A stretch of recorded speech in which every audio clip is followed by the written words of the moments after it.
Hello there, John Culturillo here, the counsellor of your listener. Thank you for joining me for this episode. As usual, thank you to everyone who makes it possible for me to live my vision every day. In today's episode, I'm going to be providing a brief introductory explanation of the basics of human functioning and what I would call the essence, which remains approximately similar across different situations and across different parts of the world, different social situations, demographics, and similar. And I'm going to be explaining the difference between this and what we call social constructs, which is often something that we confuse as being an inherent part of our functioning when it's actually something more complicated than that. Now, as per usual, remember that nothing that you find on the internet or in the media is advice. If you have concerns about yourself or someone else, for any reason, please consult a suitable professional. Ever since I was quite young, I've been constantly fascinated by the essence of objectivity. That is to say, what is truth outside of what we believe and what we feel that exists within itself? And this is an incredibly important subject because I found in my experience that a lot of academia tends to ignore or perhaps remains ignorant to the difference between the essence of phenomena or the essence of what happens in the world and what happens in ourselves especially, and the concepts which academia invents to try to explain them. This is a subject that I'll continue to discuss because it's so important and it's so fascinating, and I have discussed it before.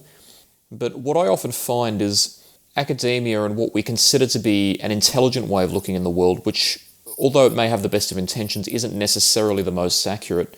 It tends to create concepts as a proxy for or a substitute for understanding of the objective truth of what happens in the world. And when we create concepts, even though it's necessary sometimes, as I'm going to discuss briefly in just a minute, it can also overcomplicate our understanding. So this is why I place so much emphasis on this. One of the means by which it does this is through a mental tendency called reification, which I have discussed before and will continue to integrate discussion of it. Reification is effectively the tendency to treat something abstract or theoretical as if it is real or as if it is physical, and attribute qualities to it as if it's a physical object. Now, to a certain extent, reification is necessary because our minds are somewhat limited in the way that they can process information from the world. And if we didn't reify, and if we didn't invent concepts to understand phenomena that we couldn't directly observe through the senses, it would be impossible for us to do anything with them. A good example is psychological phenomena, thoughts and feelings. We can't actually see thoughts and feelings. We can observe brain activity that we then find means of associating with particular thoughts and feelings, but that's brain activity. The brain creates the thoughts and feelings, but the thoughts and feelings themselves do not have an objective and corresponding physical entity, not like a part of the body. If we didn't reify thoughts and feelings, then we couldn't work with them. A good example is in certain types of therapy, we talk about rational or irrational self-talk, and we talk about changing thoughts. Now, changing something is really only what can be done to a physical entity. For example, when we change the state of matter of a physical substance, or we change the shape of something, we can't specify in objective terms what changing thoughts and feelings actually is. We can't observe it. But if we didn't assume that thoughts and feelings were real and that we could act to change them, then we wouldn't be able to work with them. That's just how our mind processes the world. So we have to reify to some extent.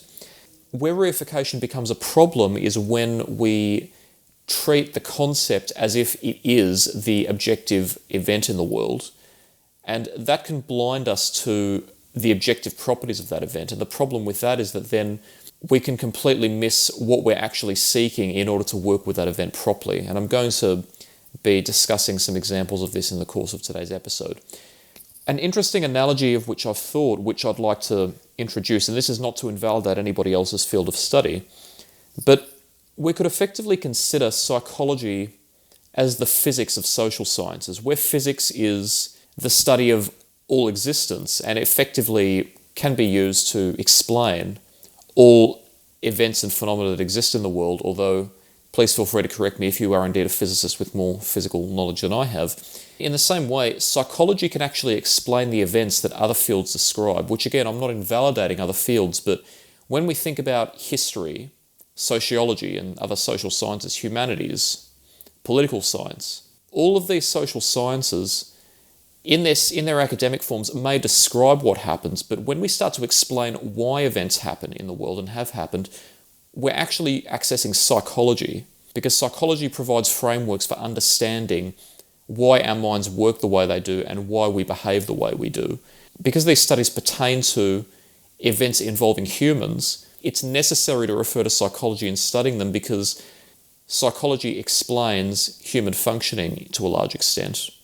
So, while these fields are valid, we have to remember that all the concepts in the world can't actually change the objective reality of how the mind works and how humans function and the truth about why certain events take place.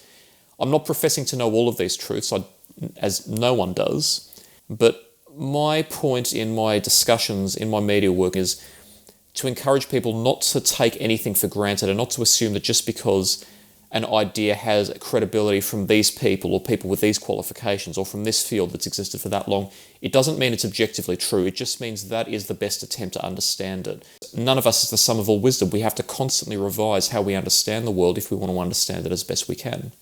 I am going to be introducing some concepts that challenge the idea that certain truths are objective and that certain ideas are objective, and I'm going to be introducing the idea that certain ideas are subjective or created. I want to be clear from the start that this is not to invalidate people's beliefs, their cultures, their religions, their particular customs. It's not to say that we shouldn't be sensitive to people's subjective needs, and it's not to say that we should obliterate all the frameworks that we use to understand the world and start from scratch. That would be chaos. What I am showing you here, though, is that we can't take anything for granted. Often what we consider to be the truth or what we consider to be academically credible is actually conceptualized by us, and it doesn't necessarily reflect objective reality. So to begin this discussion, let's briefly explore the subject of basic human functioning. From an evolutionary standpoint, we can argue that the basic design of any species is such that it allows the species to adapt, that is to say, change in relation to its environment in order to survive. And survival is not an easy feat because there are so many complexities in the world and there are so many actions that we have to undertake on a regular basis, both of which we are aware in terms of our conscious actions and in terms of our unconscious functioning, which our brain has to do in order to achieve survival. We could not possibly deal with all of the complexities in the world in fastidious detail if we spent every day analysing every possibility about the world as it applied to our daily activity and our daily choices. We would never be able to do anything, and as such we would never survive because survival involves action. So we have developed a number of tendencies of the mind to make that process more manageable for us. Largely, one of our mind's main concerns is making sense of the world, even if we're not aware of it. Our mind is constantly asking the question of who am I, what should I think of myself, what should I think of other people, what should I think of the world, and what should I do with it? Because of those complexities, we use problem-solving strategies and we actually sometimes make assumptions which, while those assumptions can help us save time to a large extent, they're also not necessarily always accurate to how the world is objectively. Often what that involves is assuming that that which we desire is actually that which we need. We'll speak to the importance of this in just a minute. But effectively, sometimes what we actually need to survive is less than what we desire. But because we desire something so much, we convince ourselves that it's actually a need and that we can't live without it. One of our major desires, which we assume is a need on an unconscious level, is for pleasure and for comfort and certainty. The problem is that there's so much anxiety and uncertainty in the world, such a lack of guarantee, that if we were to be so aware of it every single day that we were constantly preoccupied with it, again, we wouldn't function. The anxiety would cripple us because we would constantly be preoccupied with it, and it would actually prevent our mind from focusing on other aspects of the world and our life. And as I've discussed in the past, anxiety and other mental ailments, they are real. They're not just imagined, and you can't just think your way out of it often because The brain only has so much capacity, and when certain states of mind arise, the basic functioning needed in order to undertake even what we consider to be basic activity is actually impeded to a certain extent. So we theorize in evolution that our mind actually is trying to constantly shield us from that anxiety by not allowing us to be preoccupied too much with how uncertain the world is. Those who suffer from anxiety, as they will know, will unfortunately often be preoccupied with that anxiety. But for the vast majority of us, our mind tends to find ways to keep us focused on other aspects of life. One of the ways that we often do this is by being hedonistic. Being hedonistic means seeking pleasure. So we often do seek what feels pleasurable to us, and another way that we fulfill our hedonistic desires is by avoiding that which is uncomfortable in order to avoid too close engagement with the anxieties of life. And desire is quite a key concept, because desire often explains why we do what we do. I would challenge the idea that we do things for no reason. It's like saying somebody doesn't have a personality. And even when a child does something which we consider to be irrational, and we ask them why they did it, and they said, I don't know, I just felt like it.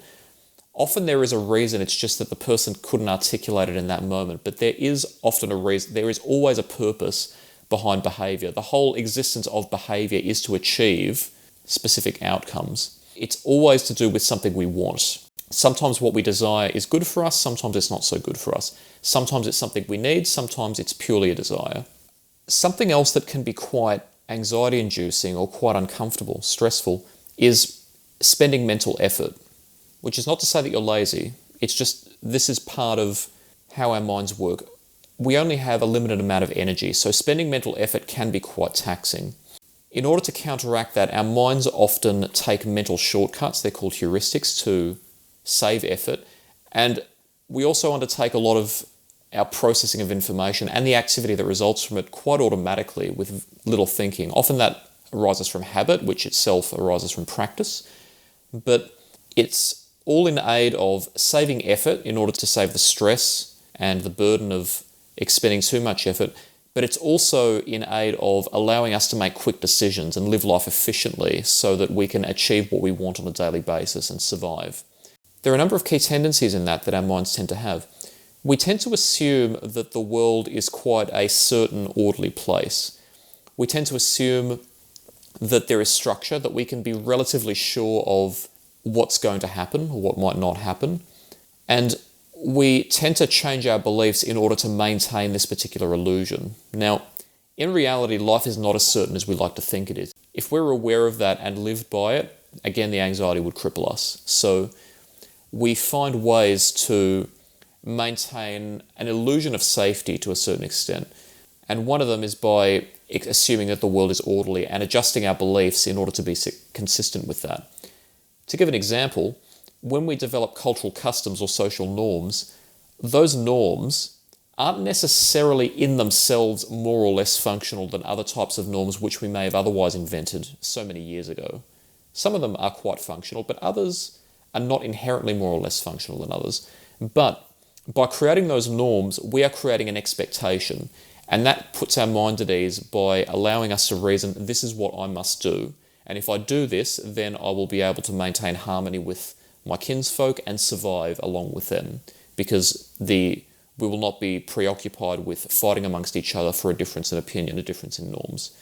We take a lot of mental shortcuts in assuming what is true, and I've talked about cognitive biases in the past. For example, we assume that what's familiar to us, or what has the most emotional value, or what comes from a source that seems to be the most credible based on what people have told us, or what information is most available to us, we assume that that's truth or that's the most useful information, without analysing whether that is just us taking a guess in the moment. If we feel knowledgeable and in control that way, then we are in a better position to feel confident. If we feel confident, we won't be preoccupied with anxiety, and when we're not preoccupied with anxiety, then we are more likely to be able to function in a way that aids our survival. Another component that we assume is part of an orderly world is a sense of purpose. That is to say that life is worthwhile, that if we make the efforts that we make every day, which can be quite taxing, that something pleasant or something favourable will happen at the other end. And if we continue to maintain that belief, then we are more likely to keep working towards those activities which we assume are going to help us fulfill our purpose. And if life gets monotonous for us, then we can sometimes seek new experiences which excite us and give us a reason to continue making those efforts. Now, how do these aspects of functioning manifest in our basic needs and our basic activity? Of course, we are constantly looking to fulfill our physiological needs. We need food and we need water and we need oxygen. We need shelter, we need protection from predators in nature. And when we don't have those components for our physiological needs, then we tend to feel unpleasant in some way, which is essentially our mind and body's way of letting us know that we need to do something. If we haven't had food for a long time, we feel hungry and lose energy. If we don't drink enough water for a time, we feel dehydrated. If we don't breathe, then that feels incredibly uncomfortable. If we don't have shelter, we can feel quite vulnerable. Those are our mind's way of saying you need things, get them, or else you may not survive. But psychologically, for most of us, socializing with people in a certain way that suits us is quite pleasurable. And we often feel compromised in our mental health if we don't have those qualities of connections. From an evolutionary standpoint, having people around us not only helps us meet our physiological needs, but it also allows us to create a positive self-image. Now, something that we need is a positive sense of who we are and to feel validated in who we are. If we don't feel that, then we can be quite ailed mentally, because it challenges the idea that the life is worth living. If we don't feel well about ourselves, if we don't feel that we're worthwhile, then what would be the point of living life? Being around other people helps us maintain that sense of wellness, because when certain people make gestures to us, especially empathy or praise, or they agree with us, or they reinforce that we are worthwhile, that creates a feeling of safety that, yes, life is worth living and I am worth being allowed to live my life. At the same time, sexual intercourse feels quite pleasurable. Why? Because it encourages us to keep doing it in order to survive. It doesn't mean that we should do it indiscriminately, but that's part of natural purpose. And then once we have offspring, those offspring can grow and then protect us when we grow to a certain age and perhaps are impeded in our ability to take care of ourselves. Having a sense of empathy and a sense of positive social connection is not just an imagined purpose. It's not just something that's nice to have. Our brains actually respond differently when we experience positive connections with others and empathy. And an interesting fact is that often our brains actually respond differently to certain events based on what we have been taught, and that can also be related to the ideas of our culture. So, for example, certain studies have shown that if you were raised in a collectivist culture in which the society in which you are situated is valued over the needs of the individual in many ways, you may actually respond more positively to an event that benefits the collective. But if you are an individualist, in an individualist culture in which you are taught to emphasize your own freedoms and your own desires, you may respond more favorably to an event that benefits you. It's a general finding. It may not apply to every situation, but our needs, our social needs, are real. In effect, nature has designed us to live with purpose. It's designed us to survive, and a lot of our mental tendencies, if not all of them, are attuned in some way to allowing us to feel some sense of positivity and satisfaction in the world, so that we continue to be motivated to undertake our daily activity and survive, and to make relatively efficient decisions for survival. It doesn't mean that we're all just products of nature and we're mindless. Sometimes psychology, and this type of evolutionary psychology in particular, can feel a little bit pessimistic. But rest assured that just because we are products of a certain purpose in nature, it doesn't mean that we are limited by it. We can be virtuous and we can be kind to each other and good to the human race. It just takes effort sometimes, but it is possible. So do not take this as an excuse to be pessimistic. I'm certainly not encouraging that. Those are our basic needs.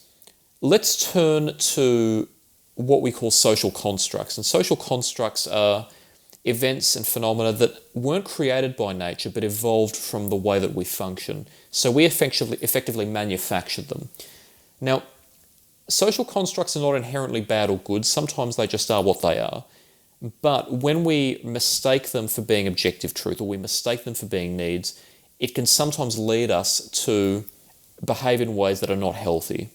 There are some common social constructs with which you'll be familiar, even if you're not familiar with the concept of social constructs. Culture, religion, money, the status that we assign to certain people and the titles that we assign, the roles that people take based on their particular social status or their demographic or their gender, perhaps. These are all social constructs. Nature didn't actually create us and then say, you're going to be in this culture, you're going to be in that culture, you're going to follow this religion, you're going to follow that religion. You're going to be the prime minister, you're going to be the governor, you're going to be the head of the army, you're going to have this status or you're going to have that title, or you're going to earn this much money, or you need this money to do this. These were all concepts that we invented as a proxy for our needs. And over time they've become needs, but at their core, they weren't needs. They evolved from our needs and our attempts to meet our needs.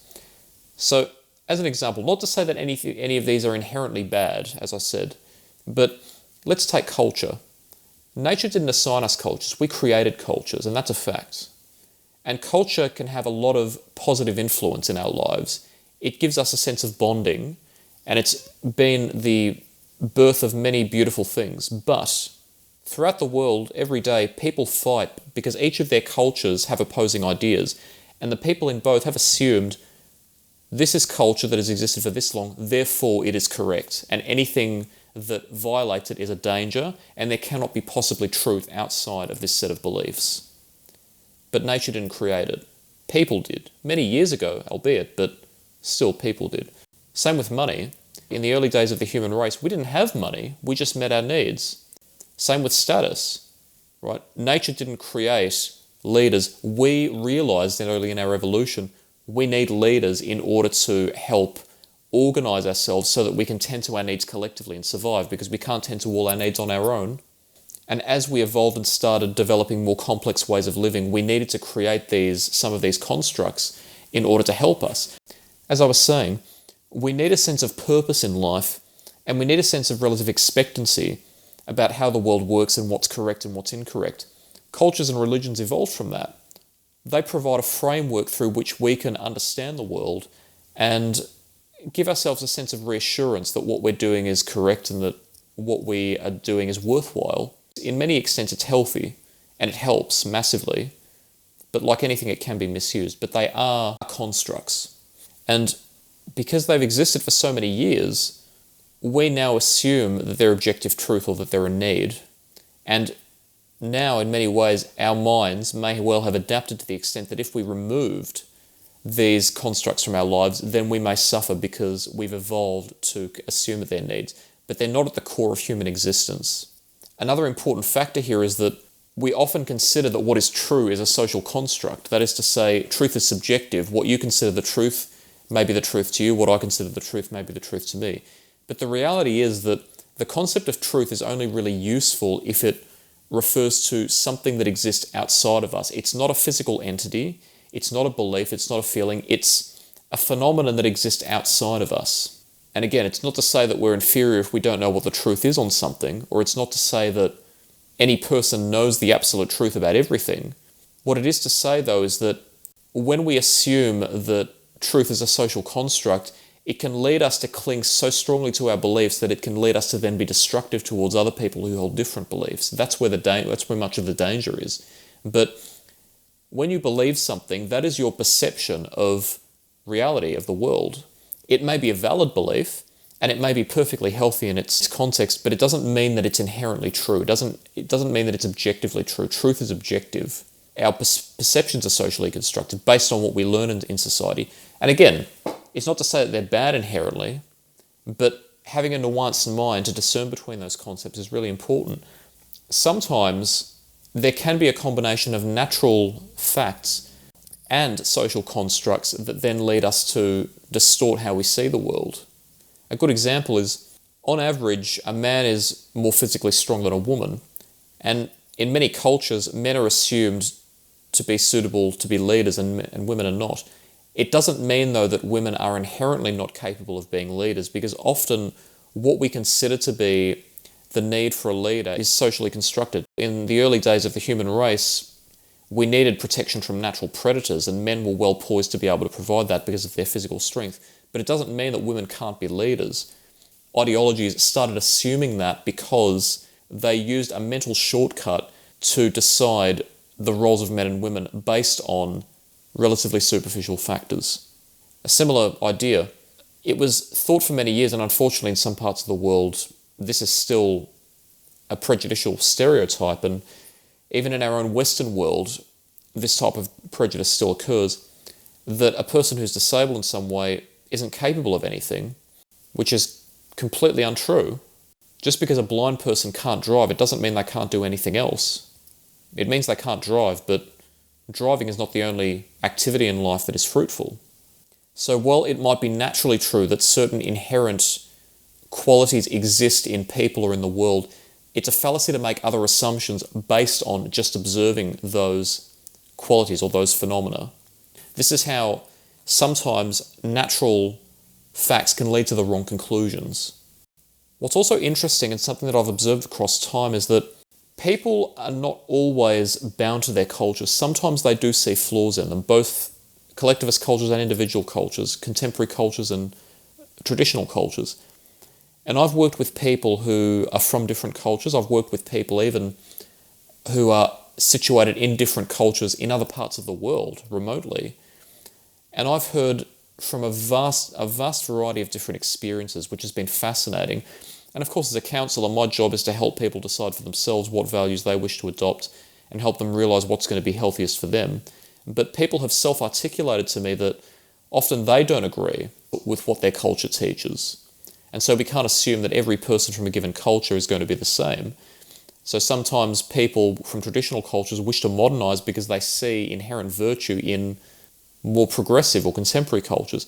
And sometimes people from more progressive or contemporary cultures see flaws in those cultures and they'd like to change to being more traditionalist. The validity of that is beyond the scope of one discussion. Whether an idea is valid or not isn't based on a culture, it's based on the individual idea. But what I found largely is that the differences that we say we have and the different needs that we say we have are socially constructed. It's not to say we shouldn't be sensitive to it, and it's not to say we should ignore it or that we should try to destroy it. Of course, we should work with it, but every day conflict and destruction happens because people think that they're actually that different. You, me, the people of the world, we are actually not as different as we think we are. Yes, we should be accepting of difference, but at the same time, we often tend to overemphasize the differences. And that leads us to divide ourselves. And I'm not saying that any one group is responsible for that. It's just a flaw that we all have. It's just how our mind likes to make sense of the world by assuming that all that is familiar is good and that which is unfamiliar is uncomfortable or even bad. And if we realised that and we started working together, the world would be so much a better place because we would be tending to the real virtues in life, taking care of each other and expressing kindness and gratitude to each other, not arguing over our differences. Yes, sometimes our differences can be a source of a problem, sometimes, but not anywhere near as often as what we think they are. There are a number of examples in life, some of which you may have encountered yourself, some of which I've encountered in therapy and in working with people, in which the idea of reification, missing the essence of human functioning, is quite evident. What we often do is we invent frameworks in order to understand phenomena in the world, and while that's often necessary, it also often complicates life. It precludes us from seeing the essence or the objective basic nature of something. I'll give you an example. Therapists are often encouraged to know about different cultural norms so that if a client approaches them who's from that particular culture, then they can more easily work with them. Now, an awareness is definitely important, but what often happens is we develop these frameworks that state how we should work in different cultural contexts, but if we apply them so rigidly, what can end up happening quite easily is that we end up accidentally treating a person as different based on their culture without actually knowing them as an individual. Those frameworks can actually misguide us. But if you understand the essence of human functioning, that we are all human beings who are trying to make sense of the world through frameworks, and that culture is one of those frameworks, you're in a position where You don't walk into it with any assumptions, except the assumption that there's something you don't know about that person. And what that then leads you to do, instead of making assumptions, it leads you to ask questions and welcome their input. And that approach has never failed me, because I always walk into a session assuming there could be something about this person that I don't know and that I can't possibly know until I talk to them. So I'm familiar with certain cultural norms when they arise, but when I first approach a person, I want to know what their understanding is of the world. I want to know what are their needs, what are their thoughts and feelings. Another good example is in organizational psychology, and I'm certainly not an expert on commerce, but when you study business at university, you're often introduced to different models of how workplaces operate and how people interact. But that is, again, a construct that covers much of the essence of that situation. What's the essence of enterprise? As humans evolved, we had aspirations. In order to fulfill those aspirations, we had to produce products and services. In order to facilitate that, we needed to make them viable. To make them viable, we made business models. We made businesses where we exchange goods and services for money. This is also relevant to the issue of personalities and different personality types. Yes, personality constructs are certainly helpful, but when you look at the basic needs of people and the basic essence of human functioning, when you analyze any situation in terms of those needs, you can then discern what might be motivating them. But as an example, if you analyze how different employees at a company interact with each other and interact with their superiors, if you try to explain it in terms of personality types or in terms of the type of person they are in commercial theory, that's not necessarily always going to be an accurate explanation, because you're explaining the phenomenon based on a construct that we have invented in order to try to explain the phenomenon. So, for example, when a person does everything they're told at work, but they don't always necessarily want to, or they don't necessarily think it's always in their best interests, you may say, well, they have high introversion. But having high introversion is a description of the overarching quality that might be associated with what the person's doing, but it doesn't explain why they're doing it. If you investigate, though, those basic survival needs and the ideas that their mind has formed in order to try to meet those needs, then you can start to form an explanation. Similarly with approaches to dating, which you'll often hear. Yes, people do have different needs when they date.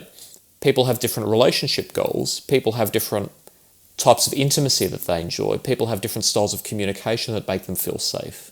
But creating frameworks, again, is often something of a circular explanation. If a framework says that certain types of people with certain qualities have a particular style of dating, and then you observe how that person is interacting in a date, it's not actually an explanation to say they are behaving this way because they are this type of dating person.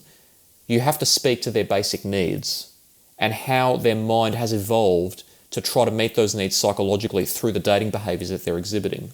It's similar when we describe psychological problems. For example, in the theory, there's a difference between grief and bereavement. Grief is assumed to be the psychological experience of adjusting to a change following a loss, whereas bereavement is the experience of the loss itself. But I'm not sure I agree with that conceptualization, because the loss itself has happened outside of the person's mentality. But the issue that they're trying to handle in that situation isn't necessarily the loss itself, because even though the loss itself is a problem for them, even though it may have hurt them, we can't change the loss, but we can work with the mental experience. So to conceptualize them as different is again something of a reification, because it's to state that we have to handle those situations differently. But the essence of the phenomenon, the objective phenomenon, regardless of what you call it, is when we lose something important to us, then it threatens our sense of safety. So what we are seeking is a means of regaining that sense of safety. And there may be different ways of doing that. It may be addressing what was lost or who was lost by certain actions. It may involve addressing the mindset that is affecting the person in another way, but we're still dealing with the same core phenomenon. A final example is in how different types of psychotherapy work, which I've discussed quite often in my work. It's not to say that it's a bad thing that we have different styles of psychotherapy. Having different approaches is incredibly important in order to help solve different types of problems. But often what the therapy does is it reifies that functioning occurs in a certain way, which then leads us to miss the essence of the human functioning that is inherent in what the person is presenting. I'll give you an example. Certain styles of psychotherapy state that only the here and now matters, and that brings with it an assumption that how the client is behaving in the therapy environment is representative not only of how they behave outside the therapy environment, but of the objective problems that they are experiencing. But that doesn't speak to the essence. If you understand a person's basic needs, what you may find is that not only are the problems that they're experiencing completely different to how they present in therapy, but that the way that they're presenting in therapy may relate to those problems or be related to something completely different. You need to know why they're behaving that way in therapy, but also why they're experiencing the problems outside of therapy. It's not sufficient to make that assumption, which is why I've always been against the idea that only the here and now matters. We are products of a variety of different influences. Our past, our present, thinking about our future. But that's an example of how trying to create a focus by creating a concept that is not directly connected to the objective essence of human functioning can lead us astray. Now, it's not to say, again, I must emphasize that we should just destroy all our understanding of the world and start again. That's not practical and it's not rational. It's not to say that these are created with bad intentions, that these reifications are created with bad intentions. It's not to say that subjectivity is bad or that the human experience is bad. What I'm trying to do here is show you one of the healthiest things that we can do is set out on a journey to constantly explore the world and constantly ask questions. Why does the world function the way it does?